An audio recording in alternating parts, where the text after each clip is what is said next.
Hello, everybody. I'm Adrian Nixon, the editor of the Nixene Journal. We specialize in things graphene and 2D and have since 2017.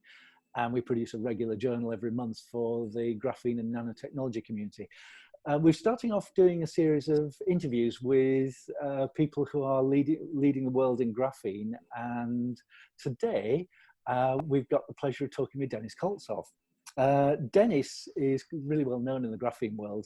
He's a PhD trained engineer with a basic degree in physics from Cambridge, so he knows his stuff. Then in 2007, he formed Breck Solutions, an innovation consultancy.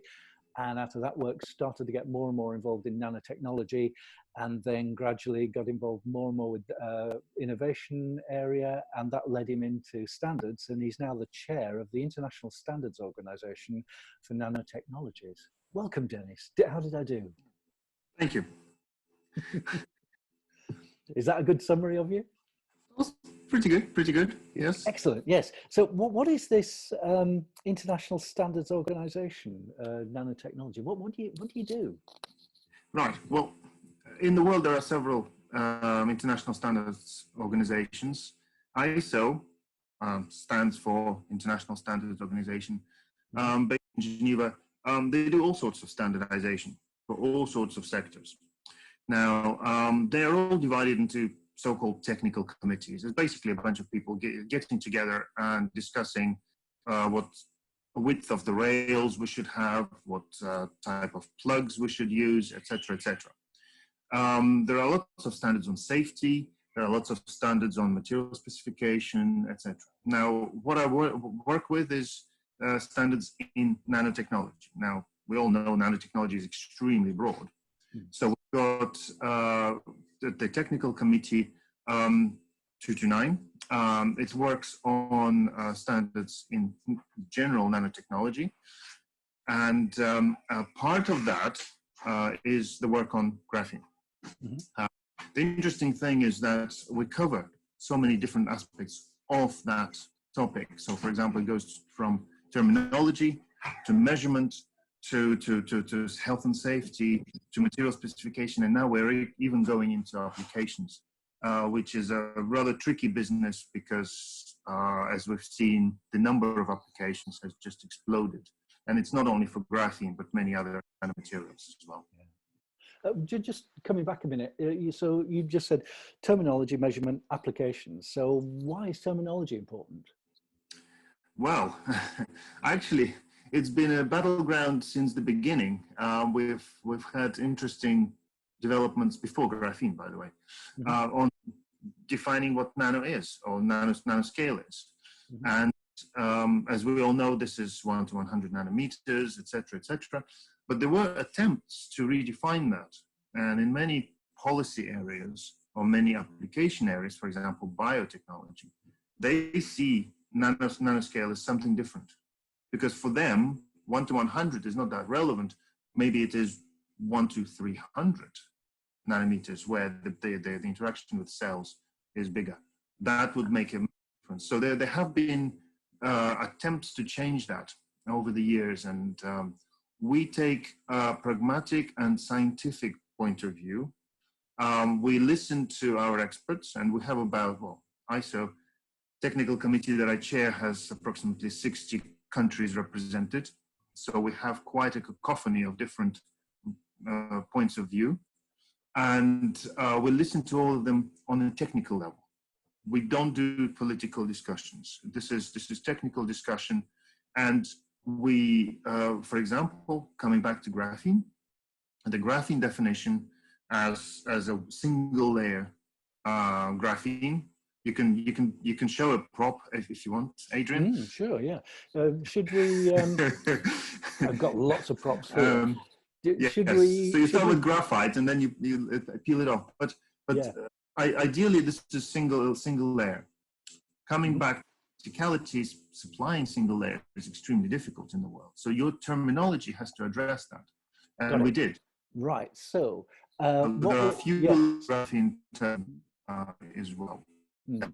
So what you're talking about here is, to start off with, the terminology in this graphene world is important because you're making sure that everybody describes things with the same words that mean the same thing no matter where you are in the world. So we've got a common language. Correct. Great. Now we've steered into graphene. We've probably got a mixture of people watching this call. Some are sort of rocket science level with graphene. Other people might be just sort of a curious interest. Perhaps we ought to just sort of take a little step back and maybe say something about what graphene actually is, because you've mentioned I've got some props. Should we just sort of give a quick overview? Would you like to just Sure. tell everybody from basic up So from we have, we have the multitude of carbon allotropes. So that's the graphite. Which is somewhere. Stuff you get in pencils. Yep. Yep. And there's another allotrope which we all like and buy at a high price. It's diamond. Yeah, everybody knows what that looks like. Mm-hmm. Yeah, there is a prop somewhere, I think, as well. There is of the molecular structures. So if we start off with graphite, that would just show everybody. Yeah, graphite, yep. Looks a bit like that. Lots of layers, and they've got weak bonds in between. And then you mentioned diamond. So we have diamond, yep. which looks like that. And all these black things here, these are carbon atoms. So when you said allotropes, the different forms, they look different and behave different. Diamond is shiny and very hard. Graphite is the stuff in pencils. They look completely different, but they're made of the same stuff, just organized in a different way. And that's what you meant by allotropes, is it? Yeah, that's correct. And then, I mean, there are other structures that people have made over the years. Mm-hmm. T60, buckyballs, yep. Big round ball thing. Tubes. Mm-hmm. And then you can have, yep. and then mm-hmm. Yes. So this is the thing that everybody's excited about. This is graphene. And it's made of the same stuff that diamonds is and graphite, but it's a single atomic layer of carbon all arranged like chicken wire. And that's really what we're talking about. That's been the big part of most people's interest, isn't it? And it's working out what is graphene and what isn't graphene and how it's used, which is a big part of your work, I would imagine. Yeah, well, the main argument here is that as a responsible organization, ISO, we take these terms quite seriously. Mm-hmm. And they're trying to sort of produce that for the global industry, so that the global industry India or China or US or Germany would be able to supply a material that they call graphene or fuel layer graphene or GMP, which is a graphene nanoplatelet. Yep. And this would mean the same thing for everybody in the world. So they would know what they're buying. Right. The thing you want is somebody calling the material graphene, but it wouldn't actually be graphene. And we've seen some of those cases already. Now, it is quite difficult sometimes to actually find out whether there is graphene or not. So you have to have very precise and very well standardized, again, methods for measurement or measuring or characterizing those materials. They all look like black powder. I think the prop is probably appropriate here. Yeah, so we've got pretty much the same to make. We've got some black powders in a tube. Yeah. This is that's proper graphene. That one's from Graphene CR, and then we've got graphene dispersions. So that's the this one is made from biochar, which is burnt wood basically. And this one is made from graphite by electrocuting it and putting it into solution. I made that one. Excellent. So seriously, if you just get a black powder, that's not very useful. And to give credit to the industry isn't supplying material just like that. So they do measurements. They do quite good measurements. Most people who I speak to. Mm-hmm. But they do them in a very different way, and that's again a problem with standardization. So, the basic measurements they're required by industry pretty much yesterday, And the problem here is that, imagine you're a startup. You have an idea of using graphene for something, I don't know, some application. Mm-hmm. And you buy a material that is supposedly graphene, but it isn't. You try it, it doesn't work, you fail, your venture capital runs out of patience, you fail, they close the startup. We're all busy, just move on. If that is the case, well, it's pretty bad because, well, there will be no application, there will be no dealing with that supplier, so they've lost the client. But what if that startup was trying to answer some really major questions, such as desalination of water or cure for cancer or something, some really big tickets? What then? So they bought a misleading material, they tried it, they failed, and maybe 3-5 years down the line, somebody else will try it again and maybe will succeed. But we've lost all this time. And it is, so we take it quite serious. We take it on us, saying, actually, it is important to supply material genuinely with genuine measurements methods. And we are trying now, where we're talking about characterization, measurement, not only the terminology, but actually to specify material without ambiguity. And so that the same measurements, so that the same material would be measured in the same way in different countries, in different climates, in different time zones. And that is exactly where we're heading. So the idea is that we work with various suppliers, various organizations that work in this field to try to make certain methods that are available. They're not too expensive, but some of them may be, but so that the industry may be able to supply on a level playing field all of these materials.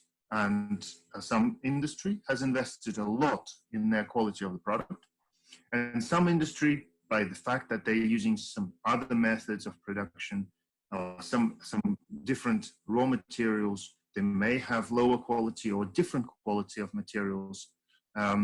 They should just call it what it is. So if you're supplying few layer graphene or graphene nanoplatelets, which is a bit thicker even, then you should just say that. And there is no shame in that, because just now we talked about various applications before this web call. The applications, for example, in polymers of composites, there is a lot of applications for rather thick slabs of graphite. Don't call them graphene. Now, graphene related, maybe, but they're not that thin. They're not single layer graphene. In some cases, these applications will have a range, few layer graphene between 1 and, well, there's 1, 2, 3 layer, and then up to 10 layers. Graphene is sort of what we call graphene. After that, it doesn't stop. We have very good applications in tires, in composites, in cement, in tarmac, and they're really large volume. So there's no issue there. But the issue is not to mislead the customers and to supply material that is uniformly defined and uniformly characterized. Great. So your work is providing security really for people, because at the moment, where the commercial action is graphene as black powders. And these are used as additives in a variety of things. So you've mentioned rubber tires, and at the moment, these can add this black powder into car tires, and it'll make them last 40% longer, I believe. Yeah, car tires haven't been tried for commercial reasons, because the graphene isn't actually yet available at such a cost. Been tried in bike tires. Yeah, yeah. There's a company which is making sports bike tires, isn't there? In Italy, and yep. They seem to be winning all the cycle races for push bikes. around the world at the minute with graphene tires. So if you put that into rubber tires and get on your bike, you'll win a race against the guy who hasn't. I think it takes a little bit more than that. Yeah, a lot of athletic training probably, yes. But also, all of the things being equal, if there are two equal athletes with equal bikes, one's got graphene tires and the other one hasn't, the chances are the guy with graphene tires will win. So apparently the company says, yeah, one of the things I heard is it'll make a 10-second difference on a time trial. The same for the graphene shoes, of course. Of course, yes. We've both got graphene running shoes. Yeah. Yeah, I could probably say that my 30-minute run is now down to 20 minutes, but that would be an exaggeration. But the point is, setting everything else aside, that because if effectively what a customer could be buying is a black powder, your work is making sure that this just isn't soot that's scraped off a chimney somewhere. This is actually proper high technology, nanotechnology that they're putting in, which will do the job that it's claimed to do. And that is really, really important, that people have confidence in that. First of all, that it is what it says it is, and that the supply chain can use the right terms to get the right quality of product to the right place to do the right job. That's correct. It shouldn't be misunderstood. Graphene and most nanomaterials are not commodities. So you can't just say, oh, I would like 2-layer graphene today. It's a little bit more involved than that. In most applications, it takes a while for our application builder to interact with the supplier to get the right material. That means it's not only the thickness, it's the flake size, dispersion. Then you also go into what the chemical functionalizations are, what are the other impurities are, whether the application builder can live with those impurities, etc., etc. So it is not just off the shelf. Thank you very much. Can I have 5-layer graphene, please? It doesn't really work like that. But as long as the language between the supplier and the application builder is correct and it's actually genuine, and there is always a fallback on how did you actually measure this? How do you know it is on average 5 layers? How do you know the flake size? And this would be a good way of, say, compare the several samples. People do that. People shop for materials just the same way as we shop for shoes or ties. You do that, but quite often after you narrow it down, you start working directly with the supplier, and they optimize that particular material for your application. So standards is only part of the conversation. There's a lot of sort of bespoke work going on at the same time. So it sounds like, at first sight, when people hear about standards, they probably think about somebody in a dark room somewhere just doing something incredibly boring. Your work's actually quite interesting, isn't it? It's getting out and talking to the scientists, the manufacturers, the end users as well. And you have to have a thorough understanding across that whole supply chain, really, to put together standards that are quite meaningful and relate properly to the world in which they're being applied. Well, that's correct. I mean, the outside perception of standards and standards meetings is that boring. Well, we naturally evolved and we naturally developed a good sense of humor. Or at least we think. Yes, I agree with that. Knowing you have got a very good sense of humor. But joking aside, we do have a lot of countries represented there. Each country has a committee in it, and it's quite a few people there. Yep. And they have representations of industry, consumer organizations, industry associations, academia, regulators, etc. And when it comes to discussion, what is graphene or what is nanomaterial? Yep. All of these people come out of their committees and say, well, actually, we think this is that, and they present scientific evidence. We don't really accept other types of evidence where they just say, oh, our neighboring country does that, so we don't do that. That doesn't really stick. It's more it's on the scientific basis. And yes, we have disagreements.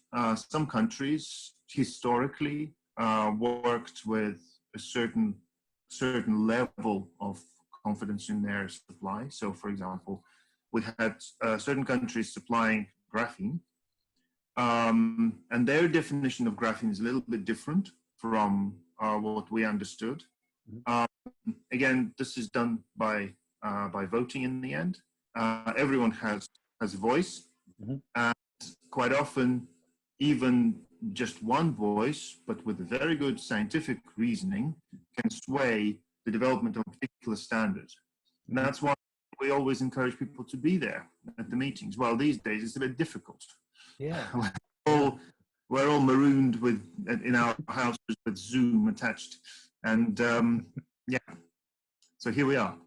Yes, that explains why you're forever on planes, and whenever we talk, you're in a different part of the world. But now you're having to do that virtually.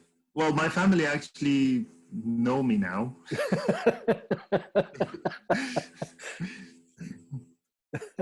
Yes. So yeah. So I think probably the same with all of us. We're spending a lot more time at home with families, but in some ways that's a good thing, really. So, but your work still carries on, even though we're all isolated. So you don't give up. Correct. We did sometime in about January, February. We had lots of discussions on how to continue work at ISO. Our kind of sister committee, ISO TC229, which is also working on graphene, they decided not to run their meeting in May. Our meeting scheduled for May is going ahead, but it's all on Zoom. Yep. We had to discuss what to prioritize, because that means that every one of our key contributors will be in different time zones, and so that made it quite a difficult scheduling problem. But we've done that. It's all set. It's all going ahead. So we're trying to maintain the activity as much as possible. If anything, these days people don't have to wait for a physical meeting. They could just call a Zoom call. There are rules on how long you let people know ahead of the meeting, and things are moving quite smoothly. Problem is that in a lot of characterization world, we are relying on national laboratories or test centers to actually do the experiments, because what we do. Could you explain what characterization means? Characterization, basically, if somebody gives you black powder and says, "What is it?" You have to be able to actually find out what it is. And so there are, for lay people, maybe there's some quite expensive machines.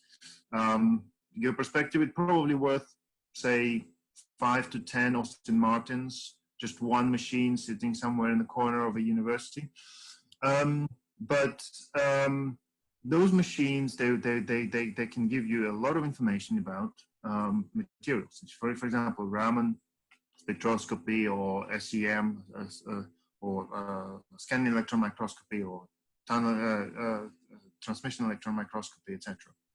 So all of these machines are rather expensive, rather specialized, and quite often the answer depends on how you prepare the sample and how you put it in, how you measure, how you interpret the data. So what we do is we prescribe exactly how to do this, how to take that black powder, how to put it in the sample holder, how to measure, what parameters to set, and how to interpret the data. Which is it sounds plain. In some cases, if you imagine this equipment like a coffee machine where you just press a button and the coffee comes out, it's not really like that. There are lots of bells and whistles and various knobs to adjust. And so the guidance from ISO is to actually find the best way to do that, so that it produces the same result for the same material everywhere. And we call this round robins. So we send the same material to lots of laboratories around the world. Now, it works when they are actually at work. But these days, most people are doing homework, and unlike yourself, who has a basement lab, most people don't actually have access to all this equipment. And so in this respect, the work is a little bit slower. So we can deliberate what graphene is and how we should do it, but actually trying it and actually getting physical data is a little bit more difficult. So we will have to wait until economies open up again. Yeah. You mentioned that some of these machines for actually testing graphene to see it is what it claims to be, the sort of 5 to 10 Aston Martins. That's an interesting unit of currency to buy these machines, but actually it settles the image in the mind quite nicely for most people. How on earth do startup companies afford the price of these things? Well, there are lots of models for getting startups off the ground, and quite a few of them start in places like universities. Universities quite often, historically, they get a lot of grants from the national government and various other international organizations. So they have that equipment, and they quite often are happy to facilitate the use of it. I think I could probably give a good example is Geek with lots of equipment and know-how. That's the Graphene Engineering Innovation Centre, Geek, in Manchester. So Manchester is not just a building with equipment. There is a lot of know-how, and that is essential. If you just go to... This comes back to the point you were saying. It's not enough just to have these machines. You've got to have the people trained to use it, but also everybody's using it around the world in the same way. Yeah. So again, for startups, it's difficult. There is no single recipe of how to do this. But quite often startups are started by those people who have been doing this sort of work. They didn't come out of nowhere. They already know all these methods, and they probably have access to the machine. This is a pretty high technology field that we're all working in anyway, and we take that for granted sometimes. Yes. Well, that's my message is that we shouldn't. It's where we're trying to sort of simplify and put things in the pigeonholes, saying this is graphene oxide, but the real materials, they're quite complicated because of the other things that can be in it. In that black powder, there can be a lot of other things, and even the graphene can have things attached to it, like functional groups or something that may help or may even hinder the application. So we've seen that from previous hype cycles of carbon nanotubes or fullerenes and various nanomaterials, that nanomaterials are not commodities. And there are lots of people who would disagree with me. And that sounds a bit of a contradiction because standards, they sort of try to commoditize a particular material. But we should remember that actually nanomaterials are high performance, high quality, and high value. We'll buy them at quite a high expense quite often. And they're not just a bag of sugar or sand. Even grades of sand, they have different grades. So it's quite complicated if you look at it. So graphene is a lot more difficult or a lot more complicated than this. So high value, high technology, high impact stuff. And you're involved in making sure that everybody gets what they think they're getting, and it will do the work, will have the effect that everybody is expecting. And that is not trivial. There's a lot of complexity underneath that. So there's a huge amount going on in your world, but how would you actually summarize where you are at the minute? What sort of progress have you been making, and things that you're proud of in the standards? Well, I'll just outline what we've done in graphene. So in 2016, we published the terminology document 80,004-13. Don't have to remember that number.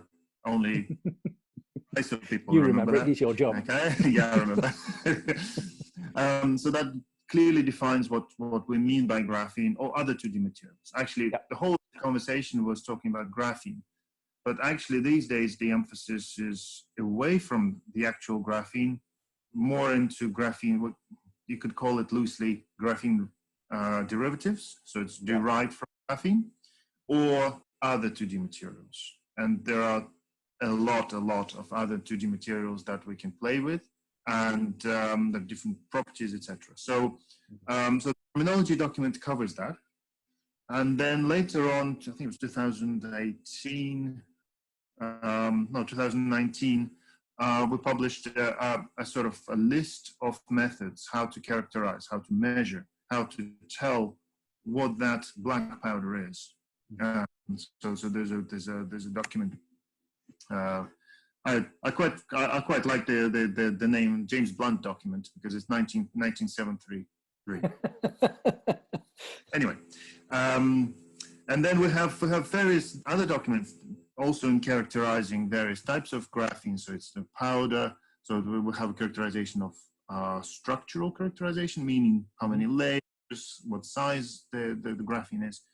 But also there's another document on the chemical characterization, where we're actually looking at what other stuff is attached to graphene. By definition, graphene should be pure. There will be nothing on it, and it will be single layer. But the real world is that quite often we get the material with various functions attached to it, impurities in the sample. It's not single layer, probably a few layer graphene, etc. And that's what makes the flakes and the black powder that you buy in the end. Yeah. There are other entities. You can have a graphene oxide. So that's another entity that's completely different. A lot of people would disagree with me. They would say it's just the same, but it isn't.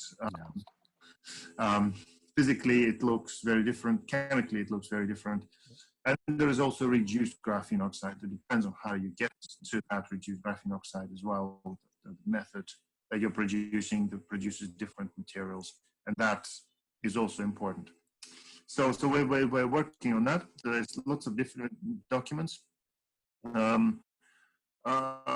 We think that we cover most of the graphene oxide and reduced graphene oxide aspects. Recently, we've had interesting conversations being brought up by people who are working in composites, for example, saying, well, your definition is quite strict for graphene. They're saying, your definition is assuming that you would be using single layer graphene, say, for electronics applications or sensor applications, because that's where, yes, it's high value, but you have to have, if you need single layer, you have to have single layer. But for composite people, single layer is quite often not possible or not even relevant, because they need mechanical strength or electrical conductivity or other parameters. And they're working with 20, 30 layer graphene slabs or graphite slabs. It's not really graphene. We don't actually have any material specifications for this. Yeah.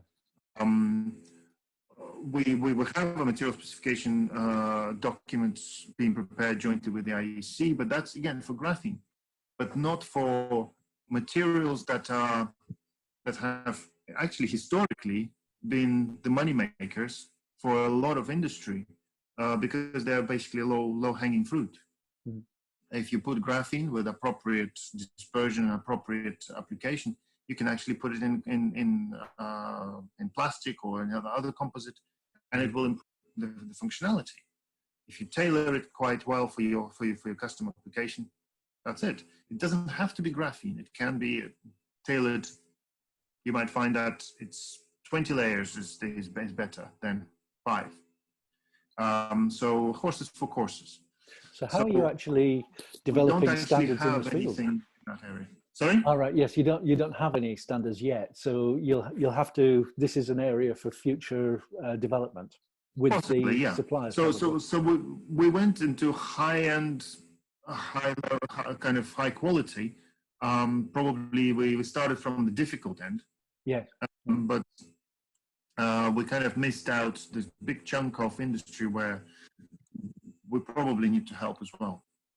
So that's an actively evolving area. So Absolutely. it sounds like we need to come back again, have another chat, maybe in a few months or a year's time, and just see how you've been exploring in this area and how you've been working with industry to actually develop the standards for the big commercial stuff that's happening as well in the future. Yeah, well, the interesting bit is that in a lot of cases, people say, you know, it's like three blind men looking at an elephant. You know, there's the old joke. From different application points of view, people use different parameters or different aspects of graphene. So for some of them, it needs to be purely just conductivity. So they have to disperse it well, and they use conductivity, but they don't care about other parameters. Some it has to be mechanical property, and there you go, you optimize the material. So, and they all call this graphene. That's fine, but their requirements are not the same, and they need to be understood. And so we have a lot of points of view on this rather big problem with different parameters. And all of these people come to the room and say, actually, for us, graphene is this, and it's again, this kind of goes in a bit of a circle. At ISO, we have to kind of define this and stop this circular argument. But quite often it is very heavily application defined for industry. Right. So the way you get around this is, so just to summarize what you're talking about there, quality can mean different things for different people. And that could be physical quality, it could be chemical quality. Yeah. But then that's overlaid on a myriad of applications. So what quality means, let's say, in adding it to concrete. So you add graphene to concrete, a tiny amount will make it 30% stronger. Massive increase there, is completely different to, say, adding graphene into a polymer composite to plastic. And that the standards haven't quite caught up with that because the industry has been moving so fast into these application areas. And I suppose there's a dialogue that you have to have with the scientists and the application commercial people as well, to make sure that the standards that you're evolving will actually support and enhance their work rather than just sort of cut across it. Correct. There are lots of standard mistakes we can make. Defining something too tight, that would lose quite a few people by the side. So that means that some of the applications would find themselves not relevant to this field, while they're really keen to push this forward. So that's a disadvantage. Defining it too loosely will lose those people who actually invested a lot in this quality material. So we need to understand this. And again, the only approach we can justify is based on scientific evidence. Yeah. So in this respect, we just keep on asking for the same thing. Please justify. If you want your material to be called something, please justify that. And it's very important to understand that. But our aim is to involve as many people or as many players as possible. That's done through the country representations at the country level. The experts or the company representations can be made. For example, at the UK level, we have NTI1 from BSI, British Standards Institute. We work at the UK level. We talk to UK players. Anybody in the industry can join. There is no fee. Other countries have fees. We don't. And we welcome all the experts who can spare their time, effort, and their expertise to bring these standards to publication. So if I was somebody who wanted to engage with this field of standards, then maybe I'm a manufacturer or an application specialist, or even a scientist, how would I actually go about getting involved? Who do I talk to? Send an email to me or to the person who is chairing the UK committee. Actually, it's better, Dr. Charles Clifford from the MPL. He's our chair. And NPL is the National Physical Laboratory in the UK. That's right. Yeah, that's right. And they're heavily involved with graphene, so they would know what they're talking about. Great. So probably Dr. Charles Clifford would be the good starting point at the National Physical Laboratory. Yeah. And his contact details will be on the National Physical Laboratory's website. Yeah, just Google. Good. Well, you might get a tsunami of people being interested in swamping you. No, but seriously. But what I want to stress out is that, yes, ISO is producing these documents called ISO standards, and there are several types, but I'm not going to go into that detail. But the main aspect of developing a standard is actually bringing people together in the same room and debating it till they go purple. And seriously disagreeing, bashing their heads around, and then coming out for a coffee break and having a table football, and then coming back in for further discussions. And out of that comes, yes, we publish a document, but that document is not simply a piece of paper, which is, anything. It's actually a record of consensus of those people fighting off their own different corners. And some people have geopolitical aspects, saying our industry cannot change. We cannot accommodate, for example, this term or this. We cannot measure it in this way. We've been doing it another way. And then the next question: is it better the way you do it? Then they bring the technical evidence forward. We examine it. We as a technical committee and the working group. And if it's better, we would take the good bits out. So this is how we sort of grow the consensus. And within this group and the group and groups in the country at the country level, they see it, they read it, they may disagree with it, they send comments back, and after a while, and it doesn't take 2 days, it takes 2 years, maybe 3 years. That's why.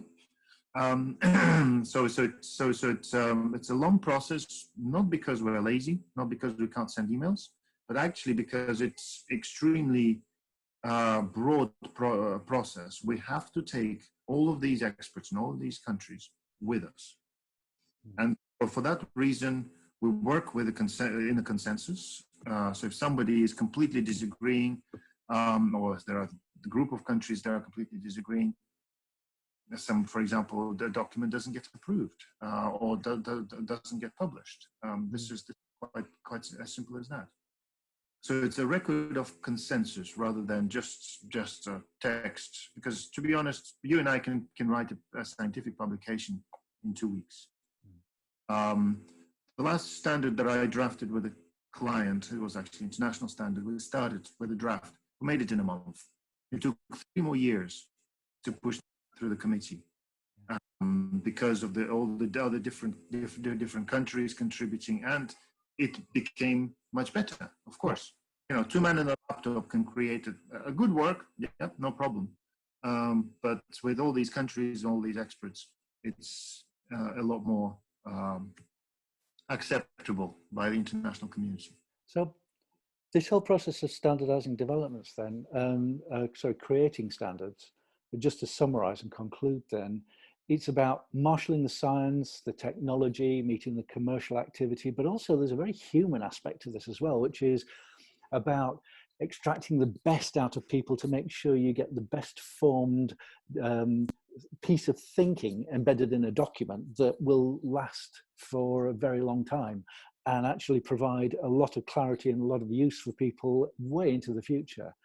And this requires, gosh, this isn't a sprint, this is a marathon you're involved with. It's interpersonal skills, it's people skills, it's managing conflict, it's as well being able to extract the clarity from the complexity that you have in this whole area to create something which is probably distilled down into something which is unequivocal, easy to understand, hopefully, and easy to apply.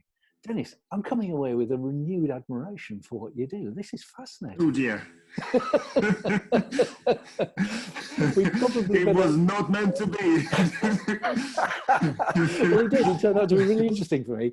We've probably taken up a chunk of your time and also the viewers' time, but probably a good place to end. Is there anything else you want to add? No, just thank you for having me. It's a pleasure. And maybe we can repeat that in 6 months or 12 I months. think this is definitely worthwhile, yeah, because what the stuff you're involved in is evolving all the time. Maybe we'll come back and revisit this and find out more about what you've been doing. But for now, Denis Koltsov, thank you very much for your time.